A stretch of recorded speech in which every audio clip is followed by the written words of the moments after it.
So we are here to spend the next 20 minutes talking about the connection between the climate crisis and public health. So according to the journal The Lancet, climate breakdown is already causing a significant number of human injuries and deaths. Between 2013 and 2022, heat-related deaths in people over 65 increased by 85% globally, and estimates also attribute around 7 million deaths a year to air pollution.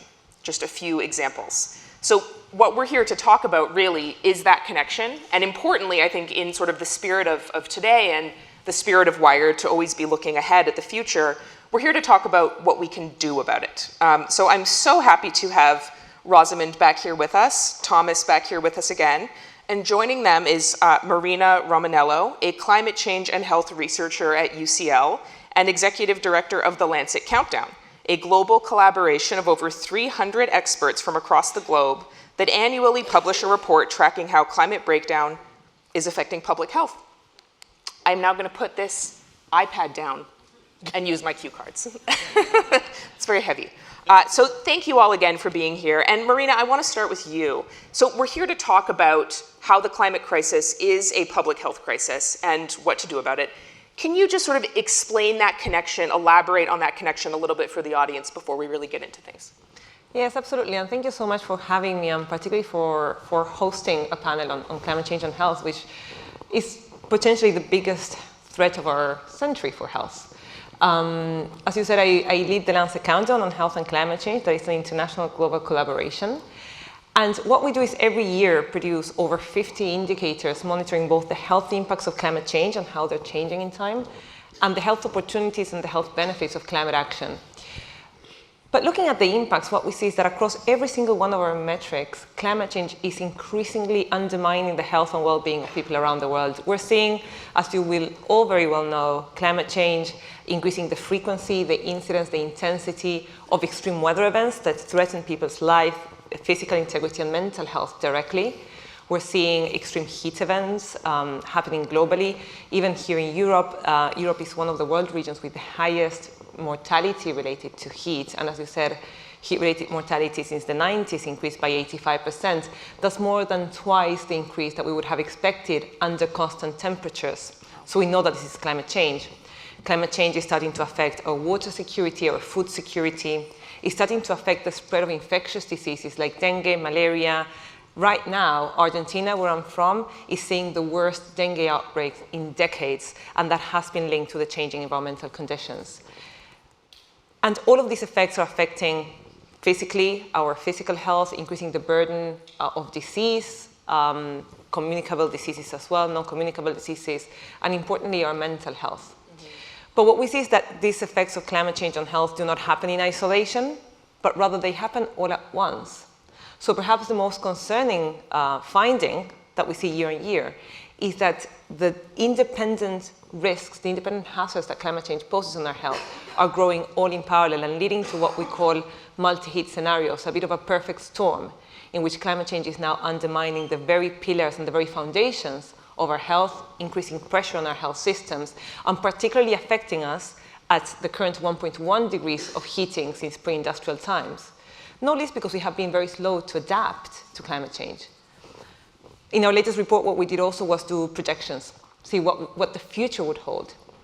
And the bad news is that all of these increasing health risks that we're seeing already today are at 1.1 degree, but we're currently headed to 3 degrees of heating, way over the 2 degrees that the Paris Agreement commits us to, or the 1.5 that we're all heading to, or working towards, or trying to work towards. And we know that there's no way we can adapt to a 3-degree world.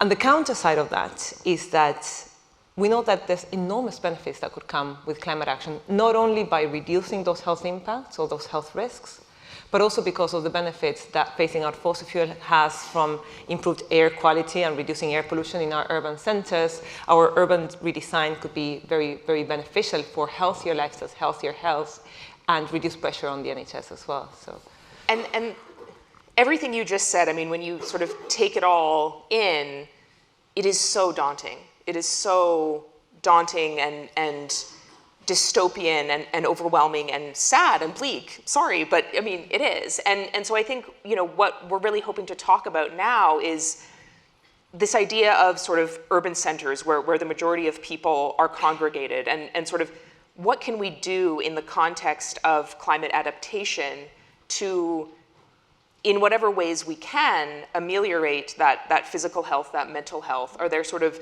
specific things that stand out to you in the context of, you know, the built environment, the spaces that in some context we can control and sort of develop in a new and different way? Yeah, absolutely. So we just heard from one of our previous speakers, health is what happens between doctors' visits. Yeah. Health is what happens in our cities, in our homes, in our workplaces. And there's a lot that we could do in terms of making those places much more resilient, much more adapted to the current hazards of climate change. Urban spaces, in general, have what's called the urban heat island effect. That is the effect generated by the reflective surfaces and the heat-absorbing surfaces in urban areas that makes temperatures in cities much higher than temperatures in adjacent rural areas. Again, I'm from Argentina. We had a horrendous heat wave that exceeded 40 degrees 2 summers ago. And that was much worse for people living in the city because they were locked inside glass-made buildings in these particle greenhouses, and the power supply failed because of the increased use of air conditioning, that is the resource that we're using to cool down in cases of extreme heat. And therefore they had no water. They were locked inside these effective greenhouses at 40 degrees, reaching 50 degrees inside, with no water because the pumps were not working because of the outage and no way of cooling. So we're not really preparing our cities to cope with these rapidly rising hazards of heat, but we have many different alternatives. We know that reflective surfaces in urban centers are really effective to reduce temperatures in cities. This is as simple as sometimes painting the roofs in white. And that has been done in areas like India, for example. There's very good examples there. We know that increasing urban green spaces has enormously beneficial cooling effects, but also has really good effects in terms of making cities more livable, improving the mental health of those that now have access to a green space that has been proven to be enormously beneficial for physical and mental health. And we can also change our behavior, adapt, both through public health interventions. Early warning systems, early response systems by health systems are really effective in terms of helping people understand the risk and protect. But there's also a lot that we can do as individuals to improve the way that we live, to shield from extreme weather events, and also to change our lifestyles, to reduce our pressure on the environment, walk more places, reduce our overconsumption of fossil fuels, of energy, shift to healthier diets. We heard a lot about diets and health. We could shift to healthier diets, and doing so could not only reduce the pressures on our environment from the food system that contributes to about 1/3 of all greenhouse gas emissions, but could also save, we estimate, over 10 million deaths every year through healthy diets. Wow. And let me just sort of go back to what Marina was saying about buildings and sort of building more, you know, climate-friendly and health-friendly structures within cities. Thomas, you know, given the work that you do, are there projects from cities around the world that you have seen or that you have worked on that you think sort of stand as exemplars of what's possible going forward? Well, I mean, Marina just gave a really good summary of so many things. She just covered loads of stuff. I was just reminded of my daughter who came to me a couple of years ago when she was 12, kind of at night, shaking with anxiety, because I remember when I was her age, I was worried about nuclear war.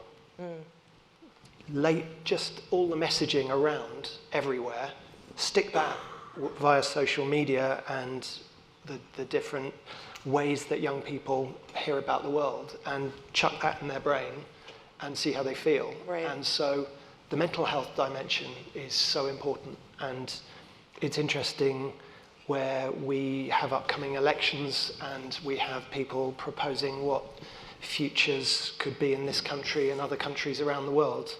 And so often how places make you feel seems like a thing for later. And the more that there are disasters and terror, the more we say, okay, that's later. Once we've solved all of these problems, then we will give joy. And actually, how do you have the strength to cope with problems. And we need joy in our lives as well. And we have to give us hope. And so I think, sadly, in a way, there aren't lots of examples of new places that are that I think are really good. There are individual buildings that are fabulous, but actually, you ask an audience, tell me, we'll go to a city. Do you want to go to the old bit or the new bit? Right. People are like, I'll go to the old bit, because somehow in the past there were techniques that made places have soulfulness and felt conducive to us. And we're still little funny animals somehow. And so we need the street trees for our mental health just as much as for any oxygen and acoustics and air cleaning that they bring. And it feels that there's hardly anywhere where it's new. We're in this amazing development called King's Cross. And people say, I love that new development, King's Cross. But if you said, okay, that development in your head, take away the Victorian railway station, take the other Victorian railway station, take away the Georgian canal system, take away the coal drops building and the granary building and the fish and coal building and the gas holders, take it all away, what's left? It's kind of, is that soulful? Is that a place that nurtures us to come together? Because we need each other to solve these problems. And so I think there's an incredible role for the built environment, and I hope whatever the new administrations in this country and other places understand, you've got to make. We had the last time that we had a massive catastrophe in terms of war. We had a massive house building after the war, Right. and look what we built. Right. And we know that we need thousands of homes. We need millions of homes, and we're about, I fear, to repeat, as we are excited about prefabrication and modern methods of construction, that we actually still don't know how to build in human ways. And in a way, the resilience to solve the kinds of things we're talking about today, surely it begins in your homes and in the streets around us. It begins there, but I think this brings us to Rosamond, because it at some point needs to intersect with government and policy and sort of championing this kind of large-scale change that is so urgently necessary at a legislative level. So when you think about this issue, and obviously it's something that you work on all the time, this is a big question, but what really needs to change? What needs to happen at sort of a policy level to be able to translate that into a city that is future-proof, that is much more resilient in the context of climate change?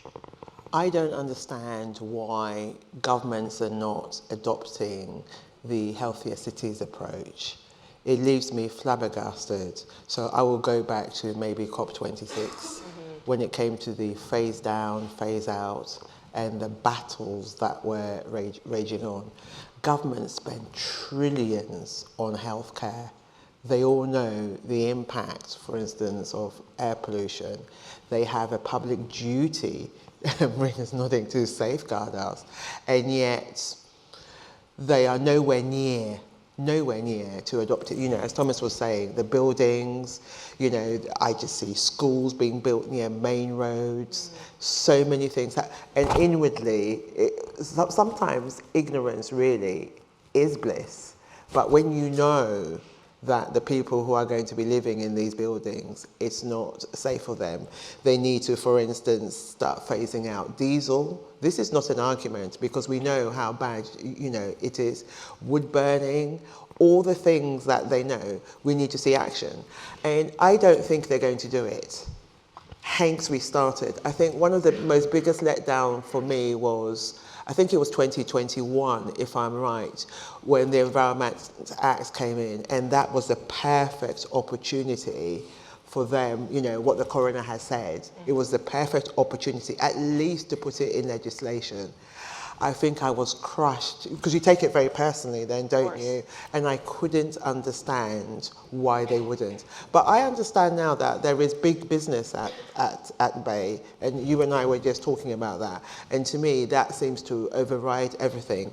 And even a warning to the new government that you can have the most technology, you can employ more doctors, and you can do all that, but prevention is better than cure. And until they get that message, no, seriously, until they get that, oh, we haven't got enough doctors, you could have a full NHS, but unless you're going to clean up the air, people are going to continue, of course they're going to get treated. You know, this kind of politicizing, look how many people we have treated this month, aren't we great? The actual waiting list has gone down. And the actual warning was COVID. When you look at COVID, and people like go, oh, what's she going to say that? When you looked at areas of high air pollution, they got COVID more severely, and there were more COVID deaths. I only go by the evidence I see. And it's not just to the UK government, this is governments all over the world, that human life matters. People matter. We can't live in a world that up until the age of 5, you know, children for 500,000 of them die every year from air pollution. And this figure of 7 million, I think we've repeated it so many times, I don't think people care. They've just heard it. It just doesn't sort of mean anything. Well, let me ask the three of you this as we're heading out to lunch. And we have a few hundred people here who work all across different healthcare sectors. We have journalists in the room. We have parents, I'm sure, grandparents, sisters, you know, a big group of humans.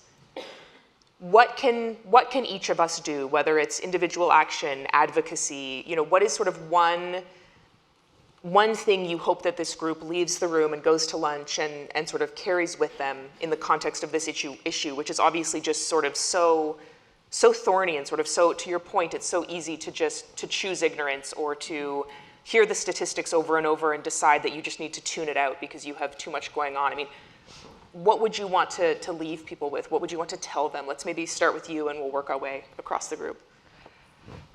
I do this exercise every once in a while when I lecture. That is, I Google climate change and I look at the imagery that comes in Google Images.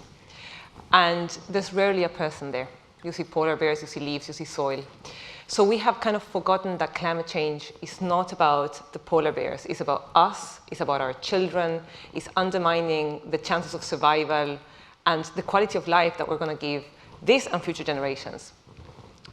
So as we talk about health, and because we're talking about health here, and many of you in the audience are health experts, and health experts are enormously respected within most societies. I was also hearing one of the previous speakers saying that health is our biggest value, and I absolutely agree. Health is what makes us human and our main source of happiness in life. I think the idea that climate change is affecting us and our health is hugely important.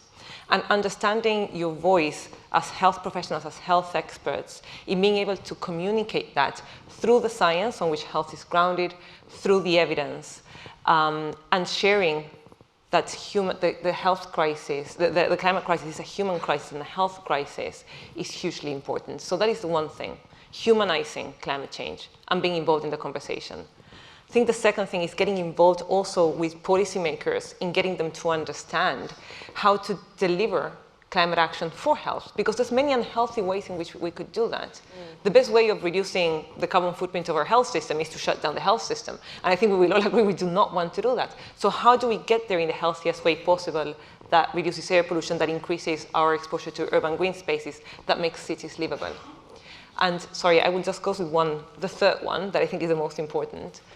Leave the banks that invest in fossil fuels. And most banks do. So check your bank, check your investment funds, and check your pensions, because you're probably funding the fossil fuels that drive the crisis. All right. I'm aware of time. I'm going to keep it short. We have an election coming up, and I think those policymakers or those in the know feel like we're going to be voting based on our pockets. Yeah. So we can already see signs of that. My thing to the audience is, yeah, you might be saving money, but you'll be paying for it with your health elsewhere. It's so clear what is about to happen. You can actually tell that the stakes are over there. The only thing is vote, but also vote in. I'm not going to tell people hell no, I wouldn't tell people who to vote for. But, no, I wouldn't. But to me, if you don't have your health, as my daughter said, you have nothing. And that's really what you should be voting about, rather than someone putting a couple of £100 in your pocket trying to earn your... It is now or never. So we have the opportunity coming up at some point this year to make that change, because it's about votes and it's very powerful. So I think we can all see the policies, what's about to happen. Yeah. And that would be I mean, what can you tell people from health? They already know this. But it's the politics that is going to determine this issue. Yeah, because there are so many solutions that already exist. And I mean, it's really interesting with Rosamond, what you're doing, because people can't see it. I know. And people respond to what they can see. Actually, we've been developing a car that cleans the air as it moves around, because people say that electric cars are non-polluting, but actually there's microplastics and things coming off the tyres and brake pads that you're breathing in. Again, it's things you can't see. The technology already exists and is being tested on buses, but if every car and every vehicle had that technology on them, so it was capturing, we would have a net decrease in all of those particulates. But underneath it all, it seems... I learned this huge lesson when I got to speak somewhere, and someone in your position went, "What's your dream project?" And I went, "A hospital," like this, because we'd never worked on a hospital at that point. And when I was just thinking about what are the worst environments that you go into, medical environments are so often the worst. Care homes, it's just a tragedy for the people who work there. And so I sort of said that. A couple of days later, we were contacted by the former chief medical officer of Great Britain's team. Said, "Do you want to meet the chief medical officer?" And so she came to our studio, and I was sort of asking her, why are hospitals so bad? You know, what's going on? And she said, the only way you'll make change is with patient pull. And I remember just thinking, like, what's that? And she said, you do understand, no one's in charge. There's no one in charge. The health service doesn't have someone who's the boss. There's all these different health trusts. It's like this archipelago of different people, and they're all busy with their thing, managing as best they can with the resources they've got. But she said, it's only patient pull. And as I tried to understand what that meant, it became clear. What she was saying was that it's when patients say, "You're building a new cancer care centre. Did you see the one in Dundee? Or did you see where they integrated plants? Or they put, what are you doing? What?" And so what she was really saying was that the half-decent leaders, they're so busy. They don't, in a sense, they're not leading with a good leader is a listener. And the problem is we are all so powerless. It's the same with buildings, with healthcare systems. We all feel, well, what can I do? I was just little me. But probably the most useful thing is to not believe that you're powerless. Because if you speak, it's that patient pull that adds up. In my work, I'm trying to see if we can... There's no national conversation about buildings. There's national conversation about school lunches and if you fly. There's no national conversation about the buildings. And I think the national conversation about air, so it's about air, about greenery, it's just having the confidence to believe, talk to your children, talk to your friend, just talk to people, and then things start to become a bit inevitable. Talk to your elected official. Vote. Vote, see, we're back to that vote again. Thank you all so much for being here and for talking this through.